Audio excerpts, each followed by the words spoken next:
Hello दोस्तों, मेरे YouTube channel में आपका स्वागत है। और आज की वीडियो में हम एक इम्पोर्टेंट टॉपिक के बारे में बात करेंगे जिसमें हम जानेंगे कि किसी भी व्यक्ति को अगर अपनी कुंडली से संबंधित किसी भी भाव के बारे में जानना होता है तो वह किस प्रकार जान पाएगा। मतलब किसी भी व्यक्ति को अगर अपने जीवन में धन के बारे में जानना है तो उस व्यक्ति को उस कुंडली में उसे क्या देखना होगा, किस भाव को देखना होगा, किस खाने को, जो कुंडली में खाने में जैसे ये खाना बना है, ये खाना बना है, तो किस खाने का क्या मतलब होता है, किस बॉक्स का क्या मतलब होता है, किस भाव का क्या मतलब होता है। इस चीज़ को हम आज वीडियो के माध्यम से जानेंगे। और आपको वीडियो अच्छी लगे तो वीडियो को लाइक करें, चैनल को सब्सक्राइब करें और वीडियो को शेयर भी ज़रूर करें ताकि ज़्यादा से ज़्यादा लोगों तक ये जानकारी पहुँचे। वीडियो की अगर हम शुरुआत करते हैं तो हम देखते हैं कि कोई भी व्यक्ति अपनी कुंडली खोलता है तो वह खुद अपनी कुंडली को समझ पाए, उसको पढ़ पाए, उसको जान पाए। कोई भी पंडित या कोई भी कुंडली जानने वाला उसको कुछ भी कहकर चला जाए, कुछ भी बताकर चला जाए किसी भी व्यक्ति को, तो वह उसको समझ सके कि हाँ, ये व्यक्ति सही कह रहा है, गलत कह रहा है, क्योंकि उसको फंडामेंटल कुछ बेसिक नॉलेज होंगी तो वह उस सामने वाले व्यक्ति के ज्ञान को समझ पाएगा कि ये सही है या सही नहीं है। तो इस प्रकार की चीज़ें, बेसिक नॉलेज भी होना किसी भी व्यक्ति को, क्योंकि ज्योतिष का हमारे समाज में बहुत इम्पोर्टेंट रोल होता है। और ज्योतिष, प्रत्येक सनातनी के घर में ज्योतिष की महत्ता है, ज्योतिष का उपयोग किया जाता है। तो मेरे अकॉर्डिंग प्रत्येक सनातनी को, प्रत्येक हिंदू लोग को, प्रत्येक हिंदू क्या सभी कोई जो भी इस धरा पर जीते हैं, सभी को ज्योतिष के माध्यम से अपने जीवन के बारे में, अपने आसपास के जीवन के बारे में जरूर जानना चाहिए। ज्योतिष को बेसिक फंडामेंटल तो ज्योतिष के पता होने चाहिए सभी को, जिससे में उनके जो समाज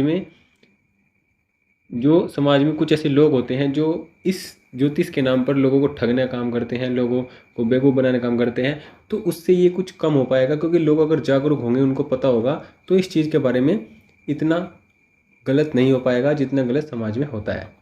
अगर हम बात करते हैं कि किसी व्यक्ति को अपने खुद के बारे में जानना होता है तो उसको इस भाव को देखना होगा। इस भाव में किस ग्रह की उपस्थिति है, कौन सा ग्रह इस भाव में बैठा है, इस भाव में कौन सी राशि बनी है। देखिए, राशि, ये भाव पहला है, ये दूसरा है, ये तीसरा है, ये चौथा है, ये पाँचवा है, छठा, ये सातवां, ये आठवां, नौवां, 10वां, 11वां और 12, ये होते हैं भाव। ये फिक्स है कि ये भाव ही रहेंगे, ये भाव रहेंगे। ये पहला भाव है तो ये पहला भाव ही रहेगा, इसका मतलब ये है।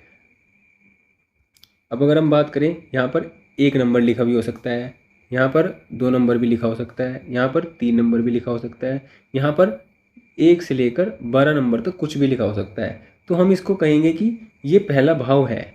पहले भाव में अगर 1 नंबर लिखा है तो मेष राशि, 2 नंबर लिखा है तो वृषभ राशि। तो हम क्या कहेंगे, अगर यहाँ पर 2 नंबर लिखा है तो 2 नंबर राशि होती है वृषभ राशि, जो शुक्र की साधारण राशि होती है। तो हम ये कहेंगे कि पहले खाने में जो पहला बॉक्स है, इसको बोलते हैं पहला भाव। तो पहले भाव में 2 नंबर की राशि है, क्योंकि भाव फिक्स होते हैं, भाव कभी नहीं बदलते हैं, राशियाँ बदलती हैं। यहाँ पर 2 भी हो सकता है, यहाँ पर 3 भी हो सकता है, यहाँ पर 4 भी हो सकता है। और यही स्थिति कुंडली में, पूरी कुंडली में 12 भाव के 12 राशियों की होती है। तो ऐसे ही ये भाव जो होता है, ये होता है लगन भाव, ये होता है लगन, पहले वाला भाव। तो लगन भाव सबसे इम्पोर्टेंट भाव होता है, जो व्यक्ति की सफलता, व्यक्ति के खुद के व्यक्तित्व, व्यक्ति के जीवन की कितनी अच्छी होगी, कितनी बुरी होगी, सब कुछ व्यक्ति के खुद के बारे में, इसकी पर्सनैलिटी कैसी होगी, व्यक्ति दिखने में कैसा होगा, इन सब के बारे में लगन से पता लगता है कि व्यक्ति का लगन कैसा है। तो यहाँ पर बैठे ग्रह, यहाँ पर बनी राशि और यहाँ पर देखने वाले ग्रह से पता लगता है कि व्यक्ति की ज़िंदगी कैसी होगी, कितनी अच्छी होगी, कितनी बुरी होगी, कैसा वो दिखने में होगा, कैसा उसका व्यवहार होगा, कैसी उसकी सोच होगी। अगर हम एक भाव है जिससे हम कुंडली, पूरी कुंडली के बारे में जानना चाहते हैं, तो वो ये भाव होता है। इसको बोलते हैं कि त्रिकोण, और ये होता है केंद्र।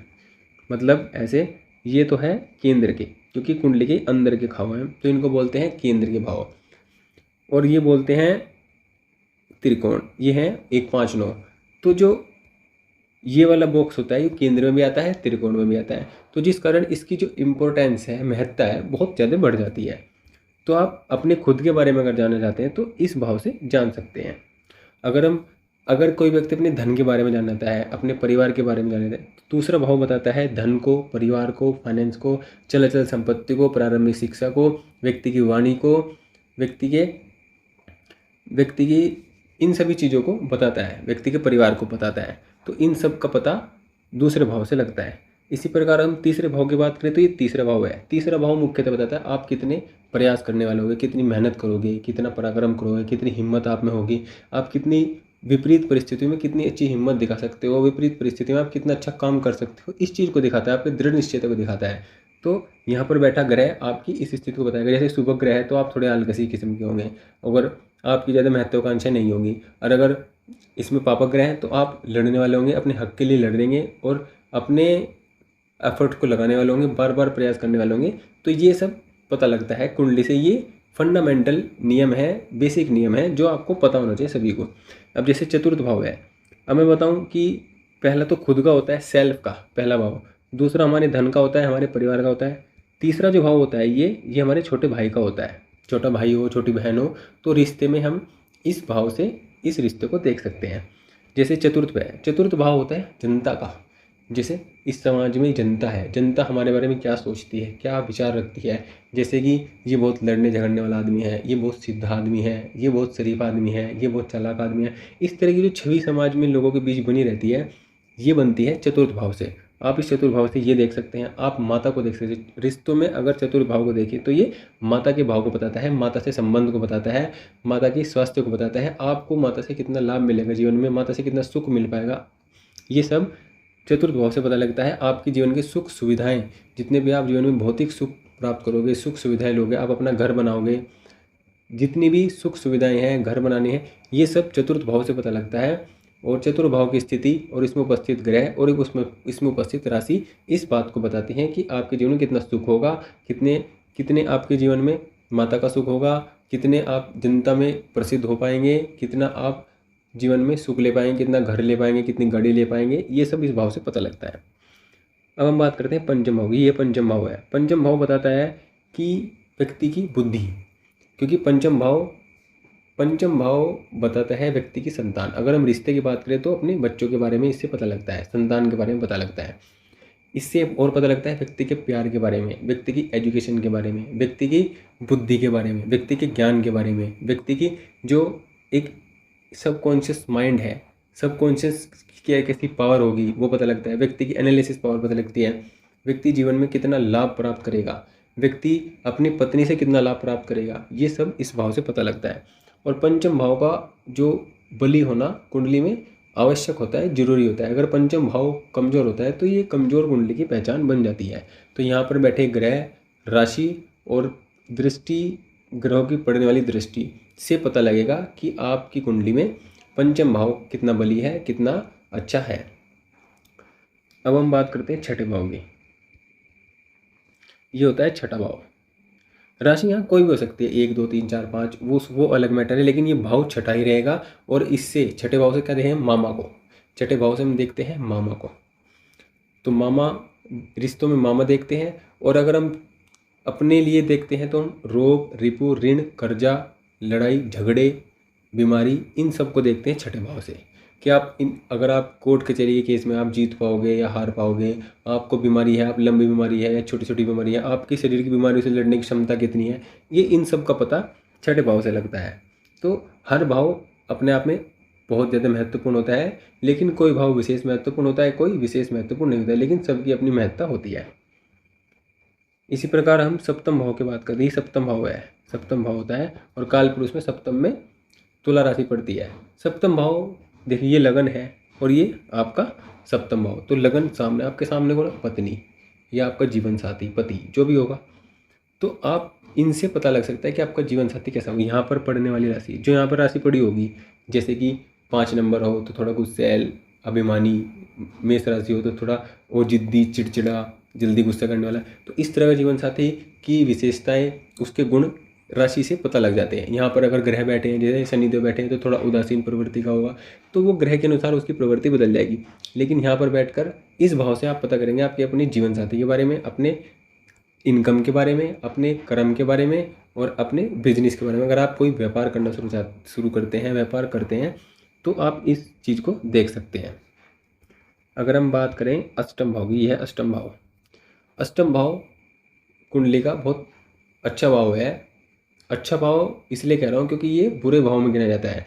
6, 8 और 12 ये भाव बुरे भाव होते हैं, लेकिन अष्टम भाव अपना एक अलग ही महत्व रखता है क्योंकि ये गुप्त भाव होता है। अगर किसी के जीवन में गुप्त रिश्ते देखने हैं आपको, तो आप इससे पता लगा सकते हैं कि आपके जीवन में किसी के जीवन में गुप्त रिश्ते हैं या नहीं है, या उसके जीवन में उसका इंटरेस्ट गुप्त बातों की तरफ तो नहीं है, गुप्त पढ़ाई की तरफ तो नहीं है, गुप्त काम की तरफ तो नहीं है।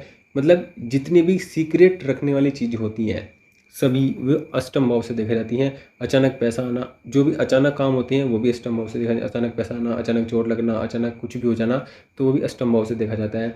ज्योतिष में रुचि भी अष्टम भाव से देखी जाती है। और अष्टम भाव व्यक्ति को एक विचित्र प्रकार की स्थिति में डाल देता है।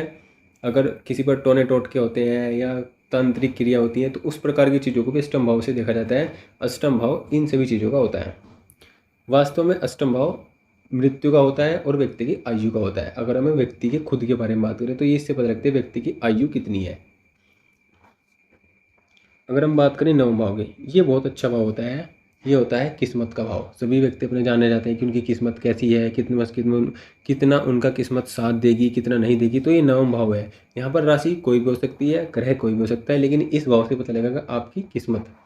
ये भाव आपके पिता का भी होता है, भाग्य भाव होता है, आपके धर्म का होता है कि आप धर्म को कितना सीरियस लेते हैं, धर्म को कितना मानते हैं और उस पर कितना फॉलो करते हैं धर्म को। यहाँ पर पिता की स्थिति पता लगती है, पिता के जीवन के बारे में पता लगता है।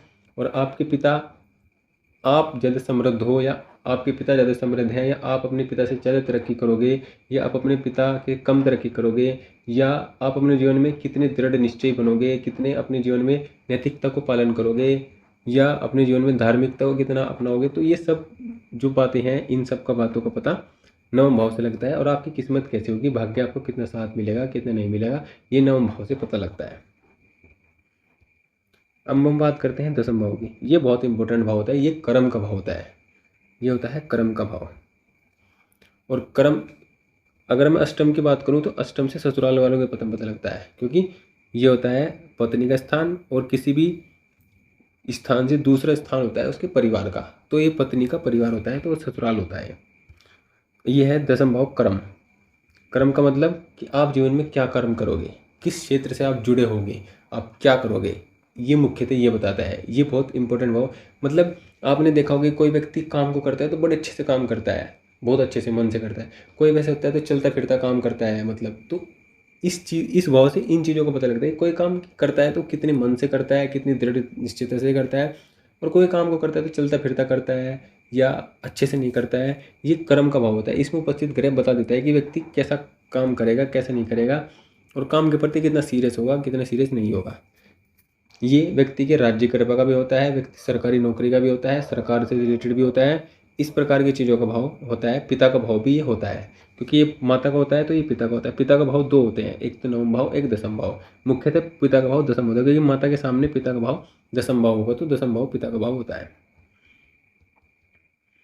अगर हम बात करें अब 11 भाव की, तो ये 11 भाव है। ये है लाभ भाव, आय मतलब इच्छाएं पूर्ति। 11वां भाव, 11 भाव का मतलब है कि इच्छा, आपके जीवन में आपकी क्या डिज़ायर्स हैं, क्या इच्छाएं हैं, उन सब का पता 11 भाव से लगेगा। और वह इच्छा आपकी पूरी होंगी या नहीं होंगी, इन सब का, कि आपकी इच्छा पूरी होंगी या नहीं होंगी, आपको जीवन में कितना लाभ होगा, कितना आप जीवन में कमा पाएंगे, कितना आपके बड़े भाई का साथ आपको कितना मिल पाएगा, क्योंकि बड़े भाई का भाव होता है। आप अपने जीवन में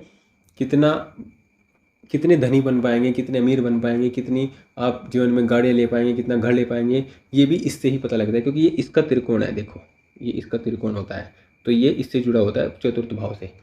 तो यहाँ पर 11 भाव से विशेषतः लाभ भाव होता है। लाभ के बारे में, आप जीवन में कितना लाभ करोगे, आप जितना कमाओगे तो उससे आपको कितना लाभ होगा, ये पता लगता है, क्योंकि ये कर्म है। और दूसरा का कर्म का धन, किसी भी भाव से उसका दूसरा भाव उसका धन बताता है, तो ये कर्म से धन बताएगा। तो ये लाभ होगा कि काम करके आपको कितना लाभ मिलेगा, कितना पैसा मिलेगा, कितना नहीं मिलेगा, ये सब उससे पता लगेगा। मुख्यतः ये लाभ भाव लाभ को बताता है, इच्छा पूर्ति को बताता है। और हम बात करते हैं 12 भाव की। 12 भाव भी अपने आप में बहुत इंपॉर्टेंट भाव है, क्योंकि 12 भाव से पता लगता है व्यक्ति की विदेश यात्रा। व्यक्ति जीवन में विदेश यात्रा कर पाएगा, नहीं कर पाएगा। व्यक्ति के जो लेटने वाले सुख हैं वो उसको मिल पाएंगे, नहीं मिल पाएंगे। जैसे कि सोने का सुख व्यक्ति व्यक्ति के जीवन में कैसी नींद आएगी, व्यक्ति जीवन में कितना भोग कर पाएगा, व्यक्ति जीवन के जो अंतिम दिन है, अंतिम क्षण होते हैं, उनको कितनी अच्छे से जी पाएगा या कितनी दुख से जी पाएगा। और ये भाव भी व्यक्ति की जेल यात्रा को बताता है। व्यक्ति कितने मतलब कोई सरकार से कोई दंड तो नहीं मिल पाएगा, सरकार से कोई अपमान तो नहीं हो पाएगा, या फिर जेल यात्रा तो नहीं हो पाएगी, या फिर कोई लॉस बताएगा। 12 भाव मुख्यतः एक अक्ष शब्द में कहें तो लॉस बताता है। किसी भी व्यक्ति की कुंडली में अगर हमें हानि पता करने की इस चीज़ की, जैसे शादी से हानि होनी, तो हम किसे देखेंगे? सप्तम भाव और 12 भाव, क्योंकि 12 भाव हानि दिखाता है। किसी भी चीज़ का लॉस देखना हो तो 12 भाव, तो ये मुख्यतः लॉस को दिखाता है।